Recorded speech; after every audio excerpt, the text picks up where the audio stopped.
Welcome back to the Catapult Effect podcast. I am your host, Katie Wrigley. I have an amazing guest with me today. Recently, I joined this absolutely incredible mastermind called the Boss Academy, and this is one of their fabulous members joining me today. So stay tuned because we are going to be talking to hypnotherapist Michele Molitor, and she is going to be telling you about this absolutely incredible program that she has created that is designed exactly for you and what you're looking for in 2025. So stay tuned. It's coming right up.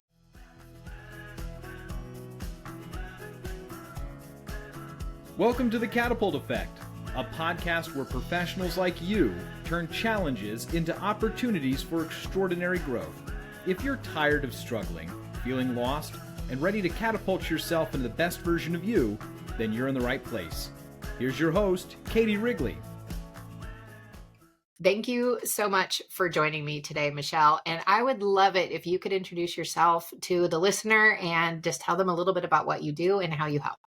Sure. Well, thanks so much, Katie, for having me on your show. I'm delighted to be here and so happy that we met through Boss Academy. It's such a wonderful, warm community that we're a part of there. It is. I am a coach and clinical hypnotherapist. I've been a practicing coach for over 23 years now and added the magic of hypnotherapy into the mix of things about 7 years ago because I found that hypnotherapy is a powerful way to deepen coaching, to deepen therapy, because it works at a subconscious level, whereas coaching and traditional talk therapy work at a conscious level. So combining the two together, along with positive psychology, somatic therapy, mindfulness, I really take a very holistic approach to helping women create well-being at a mind, body, spirit level. Because we all are very hardworking and we're usually overworking and overgiving and people pleasing and not really taking very good care of ourselves. So my goal, my mission is really to help women reclaim the parts of themselves that have been lost along the way due to toxic careers, toxic relationships, challenging childhoods, whatever that might be that just hasn't really gotten processed effectively so that they can create lightness and well-being and greater joy. Oh, I love that. I love everything you stand for. And we've had some great conversations around the power of accessing the subconscious mind and what becomes available when we dive under the surface of the water, so to speak. There's so much there. Speaking of that, like, I think you'd probably be the perfect person to ask this to because I just said that really awesome grammar too. Go me. But I think you can answer this much more professionally than I can. But how much of our mind is actually conscious, Michele, and how much is subconscious / unconscious running beneath the surface? Yes, absolutely. So our conscious critical thinking mind is only 10% of our active brain power versus the 90%, which is your subconscious, unconscious mind, where a lot of the automatic functioning happens, right? And at the subconscious level, your limbic brain is really driving the bus. It runs your breathing, it runs your heart rate, it includes your fight, flight, or freeze mechanism that your amygdala really handles. She's in charge of that. I like to call your amygdala Amy. Amy's in charge of that. And Amy just wants to keep you safe and alive and on the planet. And she doesn't always have updated, manuals to operate from. So she might think that fear, that threat is a saber-tooth tiger coming at you when it's just a mean boss or an unhappy family member who's barking at you, and it sends a shock through your system and creates cortisol and adrenaline to run through your system. And Amy can hijack your brain. When your amygdala takes over, you actually lose access to your prefrontal cortex. And that's what happens why you get that deer in the headlights look, right? Like, where did my brain go? I can't make a decision right now. And sometimes it can take moments, minutes, or hours even for that part of your brain to come back online. So it's really important to be able to access those deeper parts of yourself because that's where the trauma lives in our body and on our nervous system. Yes. Oh, thank you. That was such a nice, succinct way of really like honing in on how the brain's working there. And I've heard similar about the amygdala is running the show. And one of my colleagues, for anybody who's watching, she kind of uses her fist to show the brain. And what you're talking about in the prefrontal cortex goes offline. Mm. So now you've got this little almond, the amygdala, running the show and no executive function over it. And it's what you just said. You can't think. You literally can't think. Yeah. Yeah. It literally has like your blood leave your extremities. It dials down your immune system so you can run faster. That's why the adrenaline pumps through your system. But which is fine in a moment, right? But when you have chronic stress going on in your life, maybe you've got a very toxic boss that you're dealing with, or maybe you're in a toxic relationship, unfortunately. And that cortisol levels and those adrenaline levels are always on high alert. It creates a deep toll on your physical being. And that dis-ease, that discomfort can very quickly turn into disease and chronic issues like IBS or chronic migraines or back pain or all sorts of things that you don't necessarily associate with stress. Mm-hmm.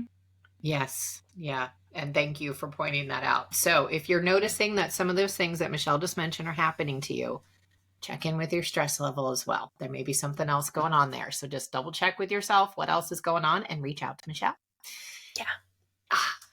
So how did you get into coaching? So you said you've been a coach for 23 years. So how did you initially get into this field? The short answer is I got bullied. Oh, I got bullied out of my high tech career. I was a creative director in high tech here in Silicon Valley, and I had hired two really smart people to be on my team to support the work we were doing. And very quickly, they made it abundantly clear that they didn't like working for a woman, and me in particular. And they did a lot of ugly things that really took a devastating toll on my confidence. And I was already like working 80 hours and fretting every night, like, am I getting it right? Am I getting it right? Am I doing enough? And their constant barrage on my character and my work behind my back and in front of clients just really broke my confidence down, and ultimately led to me getting let go. And so it created a crisis of confidence, imposter syndrome. My perfectionism went through the roof. I was terrified to hand my resume to anyone. And I discovered coaching to help me figure out, well, gosh, what do I do next? And in the process of that, it was a whole heart, spirit kind of like lightning bolt moment of, oh, this is the work I'm supposed to be doing. So I pivoted my career. I got trained and certified and hung out my shingle in 2001, and I've been doing it ever since. Oh, I love that. I hate that you were bullied, but I love that that's what you did with it. That's so cool. That's a hell of a way to deal with bullying. Well, I always like to say the universe is always whispering in your ear, trying to get you to the place that your soul is asking you to be, right? And I wasn't listening apparently. And so it kind of shoved me off the .com bus like, no, not that. No, not that. Because I actually went and got another job with another startup. And 6 months later, I got laid off again, but shortchanged $40,000 because they ran out of money. The $100 million in private funding never quite got there. And then 9/11 happened. So it was like a 1, 2, 3 punch of like, no, not that. No, not that. No, really, what matters to you? And so it had me really stop and pause, like, what is really important to me? And making $1 million websites wasn't it.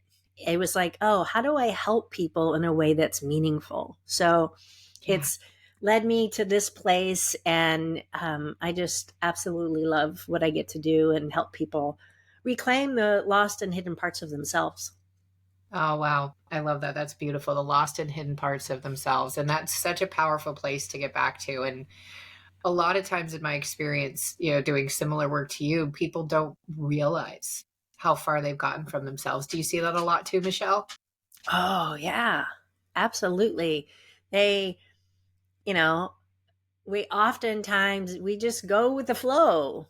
Life just took me this way and I went down this path and I started on this career and I'm making good money. So I keep doing it. And then, oh, we got married and we had kids. And next thing you know, they wake up in their 30s or 40s and 50s and go, what am I doing? Why am I doing? Why am I doing this? Do I want this? How did I get here? And that's where your quote midlife crisis shows up, right? Mm. Or in my case, I called it a spiritual awakening because I felt like I had been shaken abruptly by the shoulders and like, no, not that. Now figure it out. I was like, oh, yes, ma'am. Right. Okay, I'm on it. And so some people do that and they come out the other side and they go, oh, that was such a blessing to have that event happen in my life so I could figure out what it was that I'm really supposed to be doing. And other people, you see this a lot. Oh, let me go buy a Porsche or a Corvette or go have an affair or move to another country. But the interesting thing is everywhere you go, there you are. Yeah. As Yeah. John Kabat-Zinn said. So if you don't pause and do the deeper work to see what your soul, your heart is really asking you to do, you will continue to have the same issues show up over and over and over again until you get the lesson. Yep. Yep. And that voice will get louder and louder and louder. And it might show up as, a cold, and then it might show up as an illness, and then it might show up as a car accident or cancer or worse, right? So I believe that if we actually listen, we can find our way through the challenging parts and find the blessings in them always. Absolutely. And I just want to take a moment and validate what you just said, because that was my story to a T, was ignoring it. So early childhood trauma, I repressed, and high levels of anxiety. And then as I turned to adult years, it's turned into addiction. And then I had back pain starting in the 90s from a car accident. And I ignored that. And then I think my asthma got worse. And then I was diagnosed with fibromyalgia and I was diagnosed with all this other stuff. And by the time 2016 rolled around, I was breaking out in hives every single day and I still wasn't paying attention. And my allergies were so severe that I had to take an antihistamine year round, plus Flonase, plus during pollen season, I usually also had to take Mucinex, and I needed a cortisone shot. Plus I had a special filter for my loft.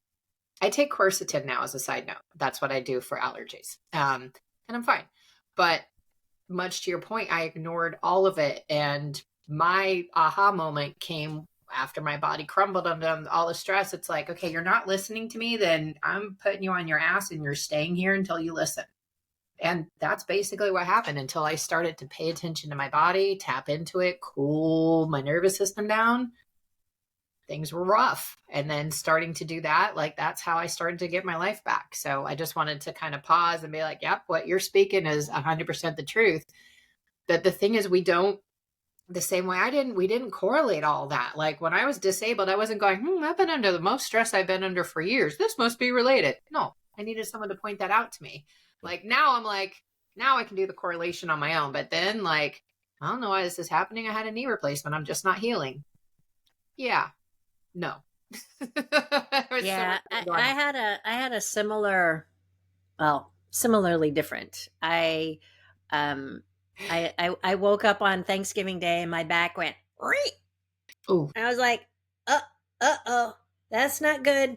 I could sit, but I couldn't stand and I couldn't walk for very long. And that went on for months and months and months. And 3 rounds of cortisol shots to my spine was like, no, we don't care. And sadly, it took the death of a dear friend unexpectedly, Mhm. and putting together her ceremony of life and just sitting and crying for 3 hours at her wake. Mhm. And it was like, oh, all the crying. It was like all this unprocessed pain from a lot of things that had happened earlier in my life.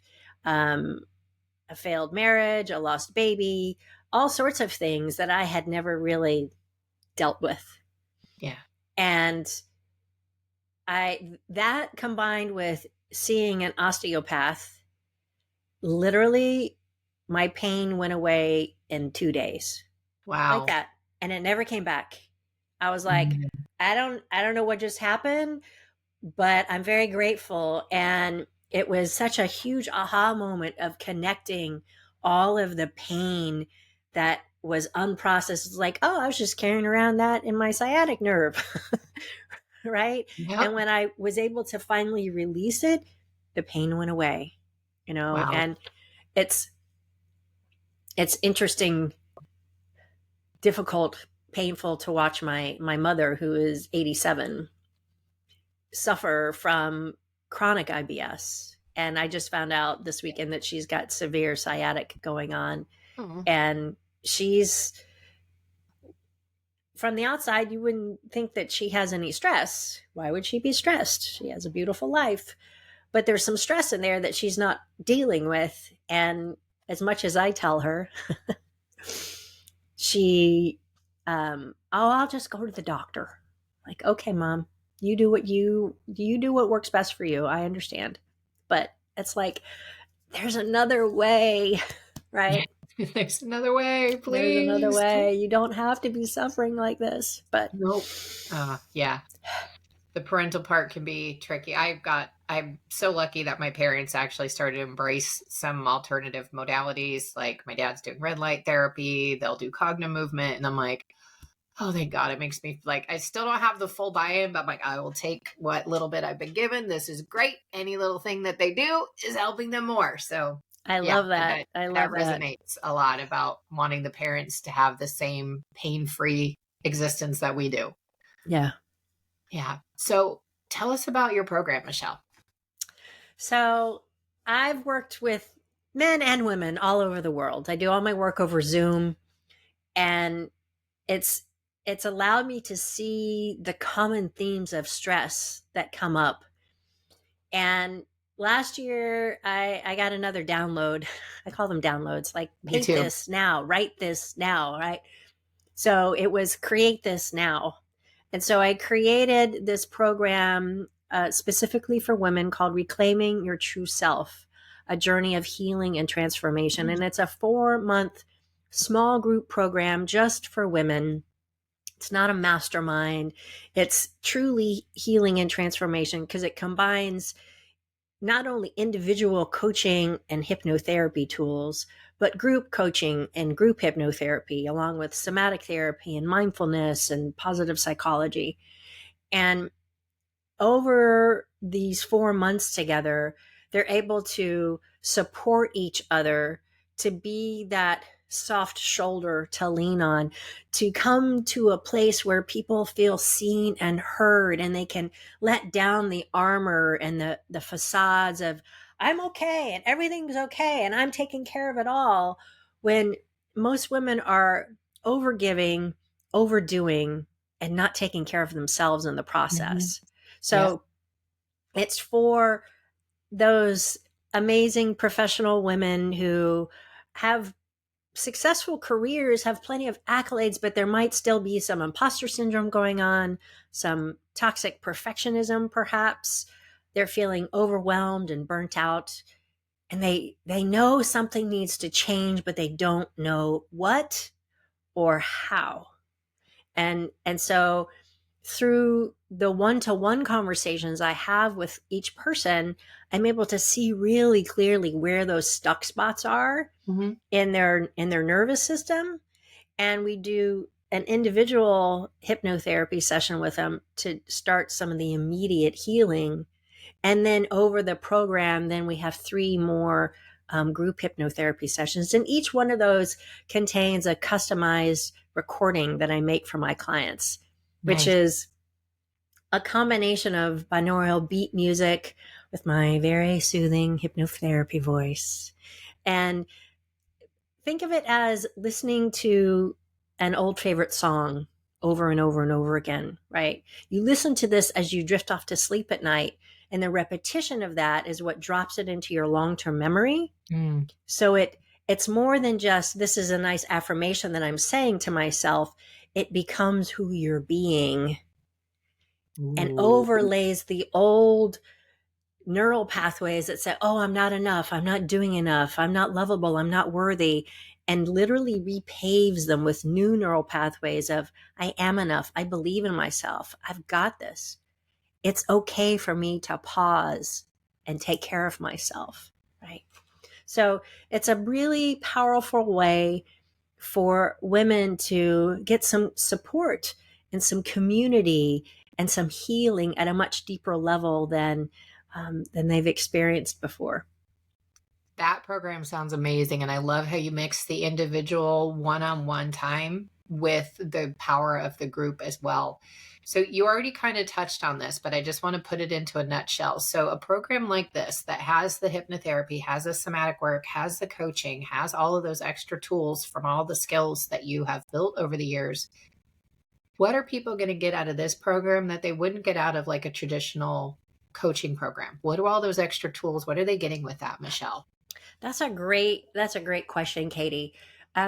Because as we said earlier, right, coaching works at a conscious level only, right? You can do affirmations at a conscious level, and that has a degrees of work, right? But when you dive deep into the subconscious mind and you make the repairs there, the transformation goes much, much more quickly, right? And so that's why I call my work rapid rewiring, because we're rapidly rewiring the neural pathways so that you suddenly are sitting up a little taller and holding yourself more confidently. I had one client several years ago. Her husband said to her, "What are you doing? You're taller." She's like, "No, I'm not." He's like, "Yeah, you are. You're taller." Right? Because her presence expanded because she was feeling lighter. I half jokingly say, we help you eliminate the emotional junk from your trunk, right? Because I like that. we all got old emotional residue that we're carrying around, and some of it we know about, some of it we don't. Yeah. And so I'm very intuitive, and I'm a great listener, so I can very quickly go, oh, people think, oh, this is the thing I'm here for. Like, no, it's this thing way down here. It's about 5 layers deeper than that. And then I go, oh. And I want to share with folks that just because we go deeper doesn't mean it's scary, doesn't mean that we're reliving trauma. That's not the idea nor the point, right?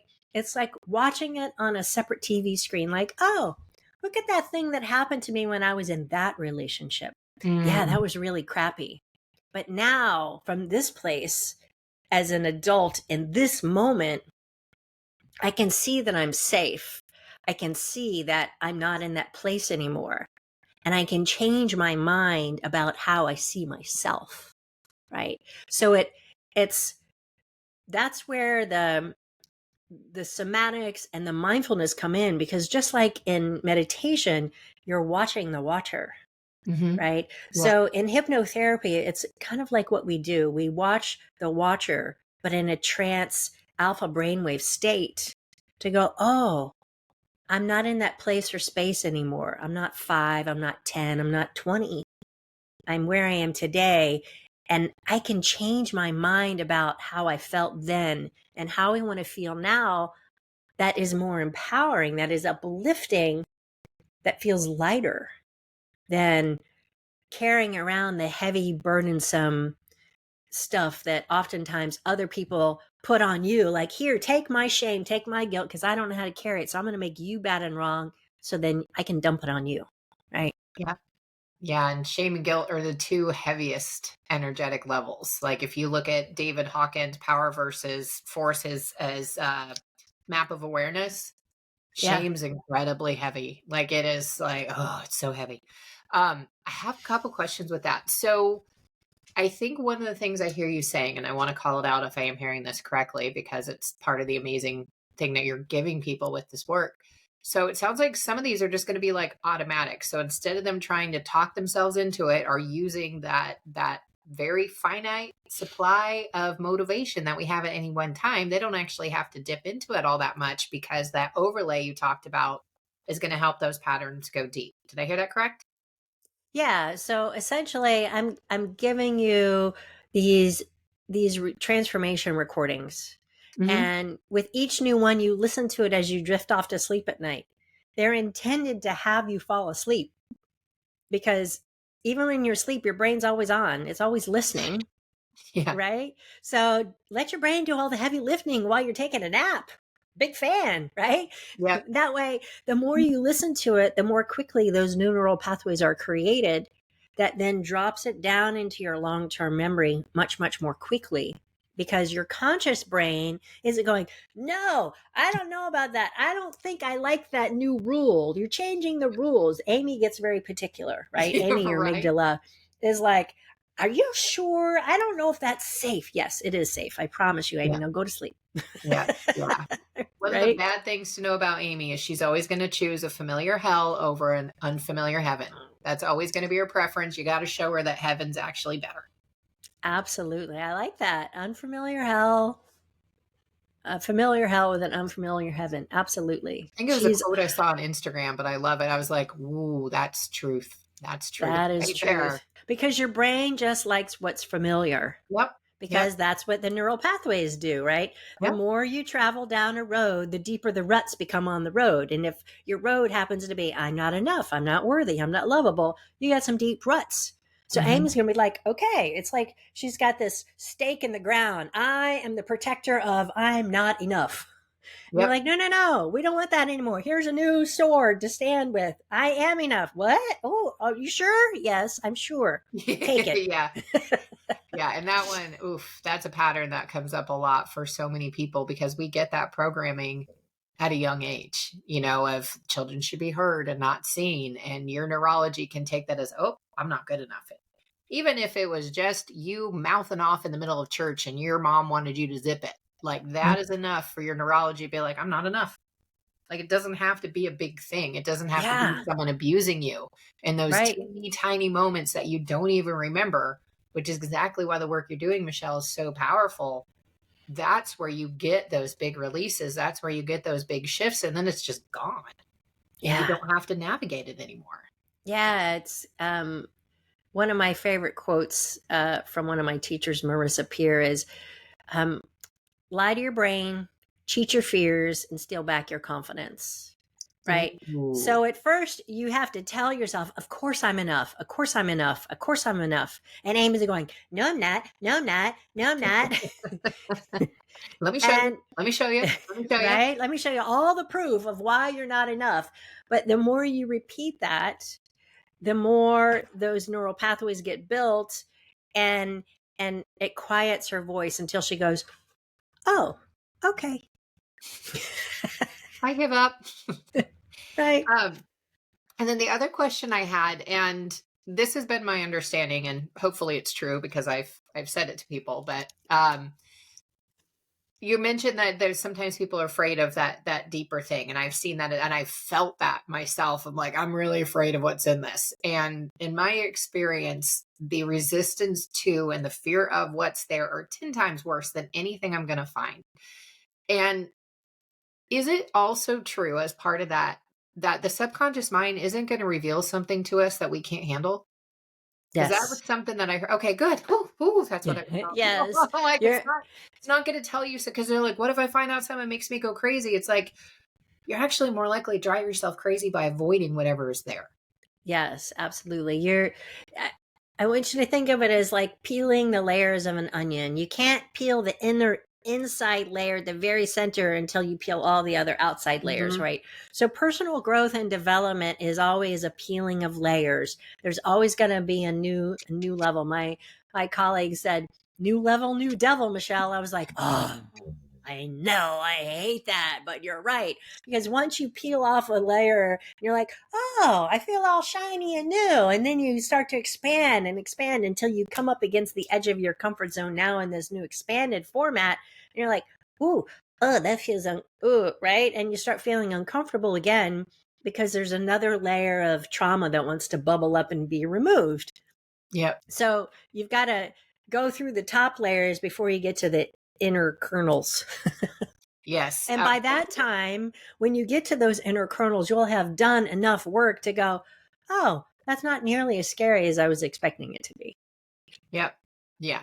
I thank you for saying that. And thank you for validating that. I was telling people, because like, as you were saying that, I'm like, I really hope I have not been misleading people, because that could be messy, because some of the traumas that people have gone through, like, you want to make sure. And that's one thing I tell you, like, you want to make sure you're ready to do this work. Right. You want to be ready. It doesn't mean that you're not scared. You can be scared and ready. Absolutely. I still do this work and I still get scared. Like, but on the other side of it, you're like, oh, that feels so much better. Why did I wait so long to do that? Yeah.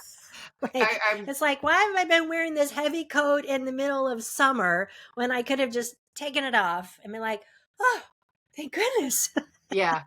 I actually had one of those today. That's why I'm giggling. I was giggling at the dream thing too, because I had the craziest dream last night.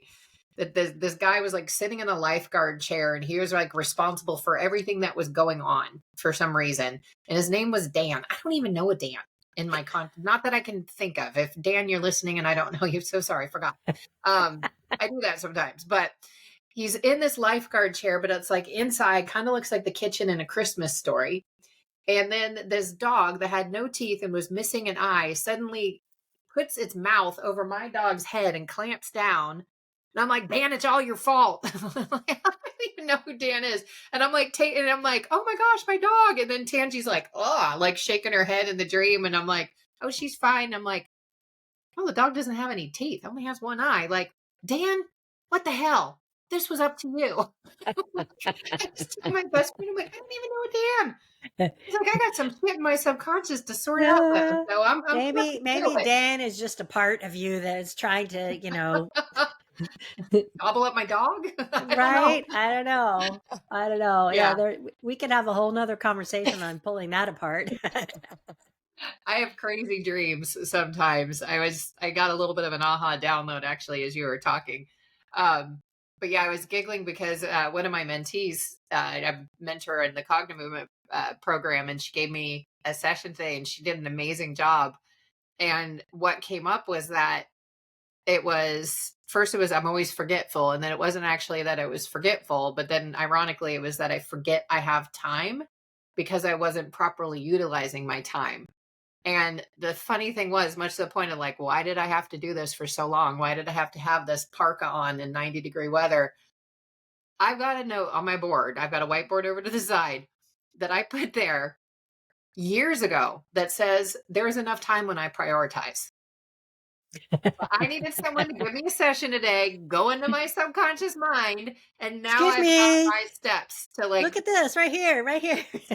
Sleep. Do you see my nose? I can't find it. Where'd it go? Oh, it's right there. And that starts to be the fun part of the work, is just like, did I seriously need to, like, apparently I did, because I wrote that note years ago. I've got artwork in the other room talking about the same thing. This has been an ongoing pattern with me. I love it. I'm like, oh, I ran out of time because I waste it. Oh, what happens if we stop wasting it? Let's see. Yeah. Oh, squirrel. Yes, very much so. This has been awesome. So where can people find you, Michele, and where can they sign up for your program? I'll make sure that we have links to both of those in the show notes. Sure. So you can go to my website, michelemolitor.com, and I'll give you a link to the Reclaiming Your True Self journey. And yeah, on the Reclaiming Your True Self program page, you can learn all about it, get all the details, and you can schedule a complimentary and confidential call with me if you'd like to talk more with me and find out more. Or you can just register there on the page too. So Awesome. It's very affordable. It's going to be a great program for a small group of women. There's only a few spots left. So I would love to have those who this resonates with reach out and say hello and ask me all the questions that they want to ask me. So it's going to be a beautiful way to start their new year off on solid footing by letting go of that junk in your trunk and find more joy and find the vision and the path ahead for you. That is really your heart's calling. That's beautiful. Thank you, Michele. That's a perfect note to end on. Thank you so much for your time and joining me today and sharing your wisdom and also sharing your offer with the audience. And I really encourage you to reach out. I actually sent the link to Michele's program to one of my clients because it sounds so friggin' amazing from everything I've heard, and it is exactly what that client needs. So I'm really excited to hear what happens to her when she takes the program. And I encourage you to reach out to Michele and do the same and set yourself up for the most amazing year you could ever have in 2025. Well, thank you so much, Katie. I sincerely appreciate you and having me on your show today. This has been so much fun talking. It has We could been. probably Thank you talk so for much. hours of days, I'm sure, but We could probably, I think if we didn't have time constraints, Michele, we would probably talk each other's ear off 3, 4, 5 hours and just keep going between the animals and the subconscious and all the things. And all the fun places. Good stuff in life. Awesome. Yes. Thank you again for joining. And thank you, listener, for being with us today. I know you have your choice of so many things to listen to and watch out there on the internet. And I really appreciate you taking time to watch this and putting it into action so that you can transform your life. And until next episode, please be well.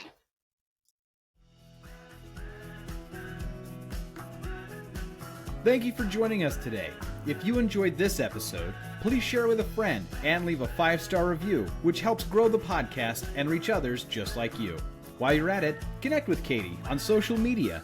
You can find her on LinkedIn, TikTok, Facebook, and Instagram as @CoachKTDubs. That's CoachKTDubs. This has been the Catapult Effect with Katie Wrigley. Thanks for listening.